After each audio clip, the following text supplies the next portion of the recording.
Oh, her warning. Yeah, this is a girl who says that man well, has trouble. This did happen to me, and it was a he. And I went right ahead and married the guy, and it was Garrett. Everyone knew Lucille Ball as the fiery redhead who conquered Hollywood, the genius behind I Love Lucy, and the powerhouse who built Desilu Studios. But behind that bright smile, Lucille had seen the kind of darkness no camera ever caught. Before she passed, she revealed the truth about 7 actresses she claimed were evil. Not on screen, but in real life. Some were her co-stars. Others were untouchable icons worshipped around the world. But each one, she said, carried a secret that would chill anyone who heard it. And at the top of that list was Joan Crawford, the legendary ice queen who haunted Lucille's memories. Lucille had met plenty of difficult women in her career, but none ever got under her skin like Crawford did. Everyone else saw Joan as the picture of elegance, the face of old Hollywood perfection. But Lucille saw something far uglier. Beneath the diamonds, pearls, and perfect posture was a woman made of frost. She once whispered to a friend, "All she has is glamour. Underneath is nothing but ice." The breaking point came in 1971 when Crawford appeared on Here's Lucy. From the second she stepped into the studio, the whole place seemed to freeze, literally and emotionally. She demanded the air be set exactly at 68 degrees, that her chair be tilted just right, and that the lighting flatter her bone structure. Lucille didn't argue, but what came next left her furious. A young wardrobe assistant, barely 22, nervously brought Crawford a dress with a tiny wrinkle, something no one else would have noticed. Instead of correcting her kindly, Crawford exploded.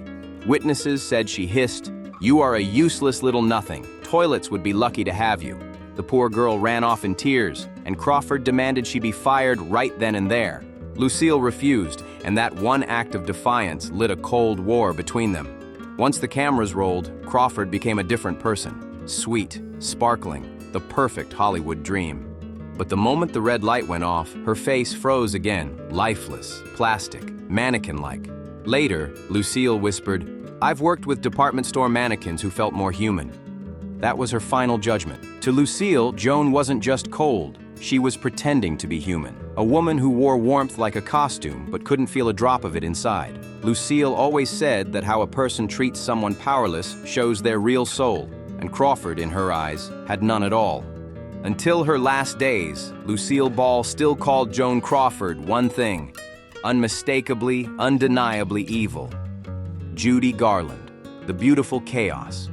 Lucille Ball could never bring herself to forgive what Judy had become, even though she never spoke with hatred, only with deep, worn-out disappointment. Whenever Garland's name came up, Lucille's whole face changed. Her voice would drop, her eyes would harden, and that usual spark of humor would fade away. Judy's darkness wasn't the cold kind. It was messy, emotional, and heartbreakingly destructive. A storm that swept up everyone near her and left nothing but exhaustion behind. Lucille had known Judy since their early MGM days, back when both were climbing the same Hollywood ladder. She admired Judy's voice, her raw soul, and that fragile magic that could light up a whole room. But she also saw what fans never did, the chaos that followed Judy wherever she went. Late arrivals, missed call times, or worse, not showing up at all. Lucille once told a close friend, "Judy was magic, but magic that burned the stage down." One story haunted Lucille for decades. A TV director in the 70s told her about a shoot where Judy was scheduled to start at 5 a.m. The full crew was ready: grips, lighting, camera, makeup. Everyone standing by and waiting. Hours passed and passed. Finally, around 2 p.m., Judy walked in, glowing, sweetly apologetic, and somehow still breathtaking. Then, just like that, she delivered 30 flawless minutes of performance that reminded everyone why she was a legend. But as soon as the applause faded, she sighed, said she was too tired to continue, and left. The next morning, 3 crew members were fired because the production went over budget. Lucille wasn't angry out of jealousy. She was furious because she understood the cost. She'd survived Hollywood by being reliable, by showing up every single day in a business that chewed women up and spat them out. Watching Judy throw away her gift while others lost their jobs for it made Lucille's blood boil. At a private dinner once, she didn't hold back. She said, "Talent doesn't excuse destruction, and with Judy, someone always got destroyed." She never confronted Judy directly, but she kept her distance. When Garland passed away in 1969, Lucille grieved, but only for the talent, not the chaos that came with it. To her, Judy wasn't evil at heart, but the wreckage she caused was too real, too deep, and too painful to ignore. And then there was Ava Gardner, the beauty with claws. Lucille once said Ava was savage behind the skin, and she meant every word. What kind of woman could make Lucille Ball, the toughest redhead in Hollywood, say someone enjoyed causing pain? That woman was Ava Gardner. She wasn't just beautiful, she was dangerously aware of it, and she used it like a weapon. Their feud didn't start with gossip or misunderstanding. It started when Lucille saw Ava deliberately go after people she considered beneath her. Lucille witnessed it herself one afternoon in the mid-1960s during an MGM wardrobe fitting. A young assistant nervously brought Ava a freshly steamed dress, but there was a faint mark, barely visible, just a softened seam from the steamer. Instead of brushing it off, Ava turned ice cold. She stared the girl down and said, slow and sharp, "Don't bother fixing it. You can't fix incompetence with more incompetence." Later, Lucille told a close confidant something she never repeated in public. Ava didn't make mistakes. She made victims. That line said everything.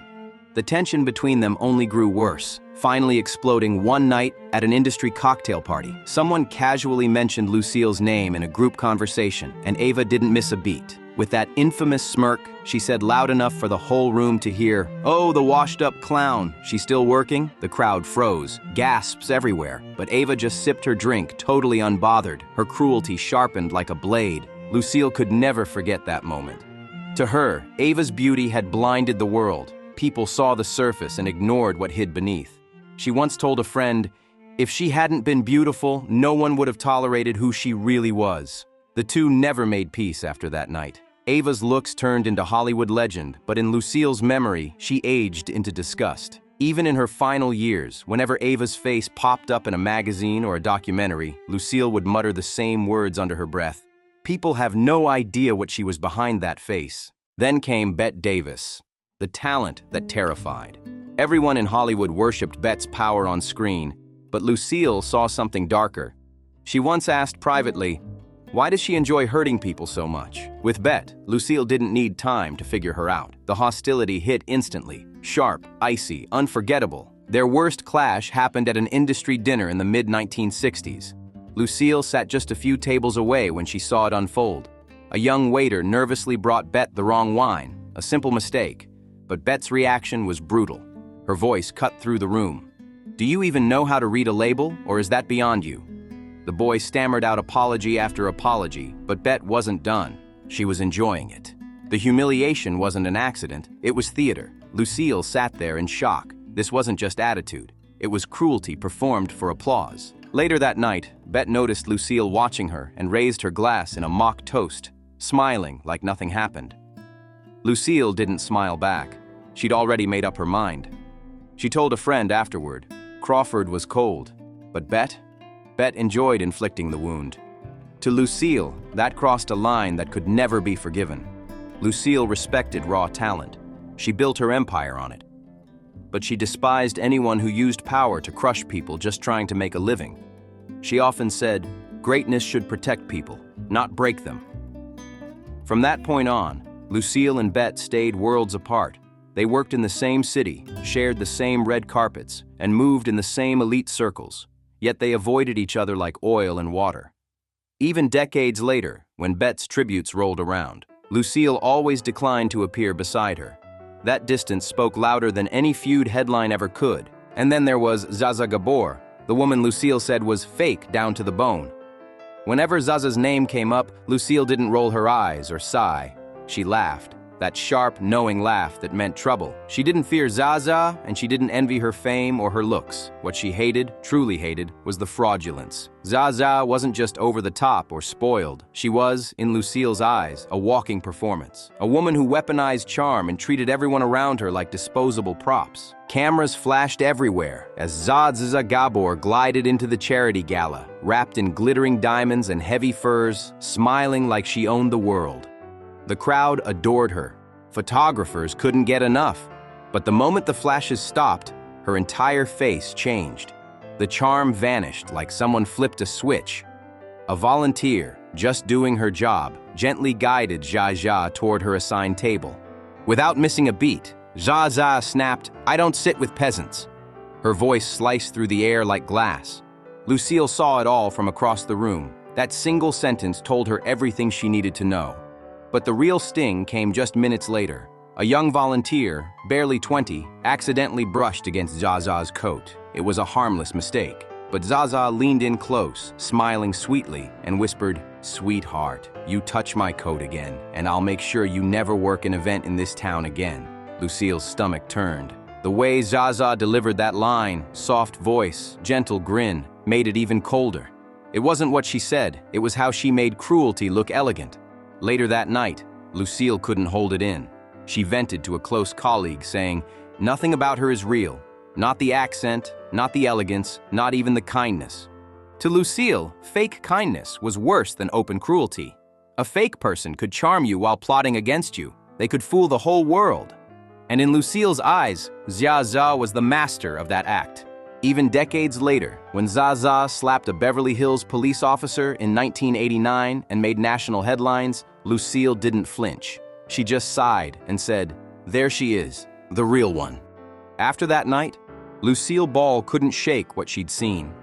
The memory of those women, Crawford's icy perfection, Garland's chaos, Gardner's cruelty, Davis's sharp-edged power, and Zaza's polished fakery, clung to her like ghosts from old Hollywood.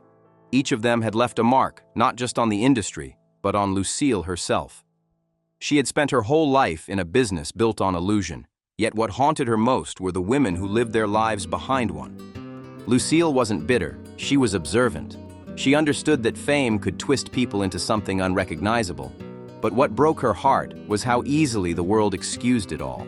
To the public, these women were goddesses of glamour. Their scandals were forgiven, their cruelty dismissed as temperament, their brokenness romanticized. But Lucille had seen the truth backstage, the trembling assistants, the terrified stagehands, the tears wiped away before the cameras rolled. Late in life, when friends asked why she rarely spoke about those years, Lucille would smile faintly and say, "Because no one would believe it."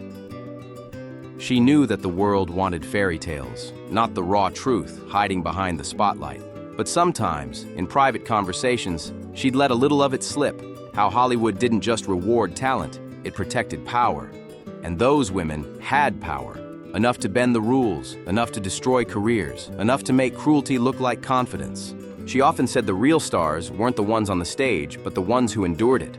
The writers who rewrote overnight, the crew who made miracles with no credit, the women who showed up on time when everyone else showed up late.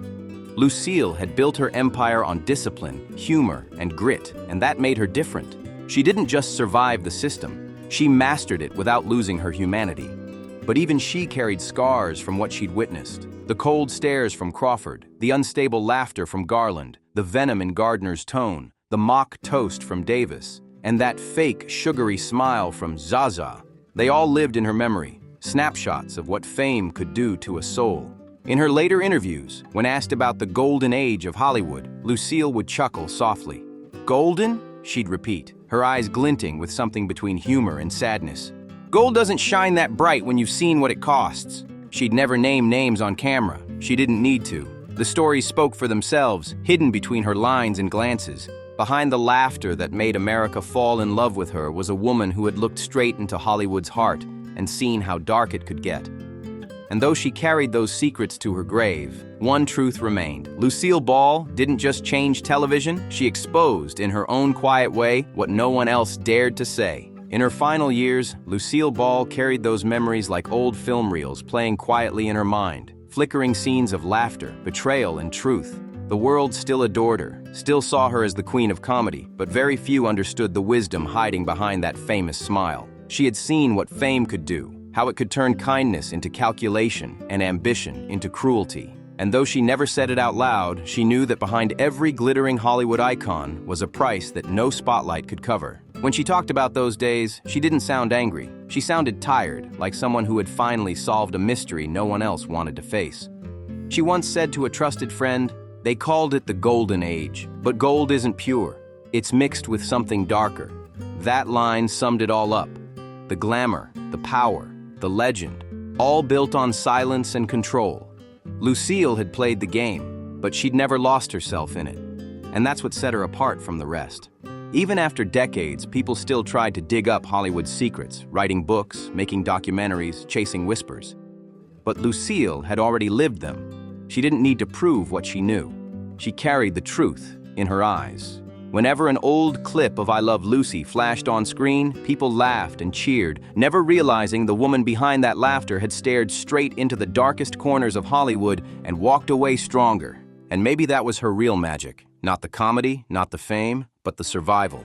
She saw through the lies and still found a way to make people smile. That's why, even now, decades after her final bow, Lucille Ball's story hits harder than ever. Because it's not just a story about television, it's a story about truth, power, and the cost of pretending everything is perfect when it's not. Lucille once said near the end, "The audience saw me laugh. They never saw me watch." That single sentence said it all. The performer who made the world happy while quietly studying what it took to survive behind the scenes. If you want more deep dives into the real lives behind Hollywood's biggest legends, make sure to like, subscribe, and drop a comment below with who you think Lucille would have exposed next. Thanks for watching, and see you in the next video.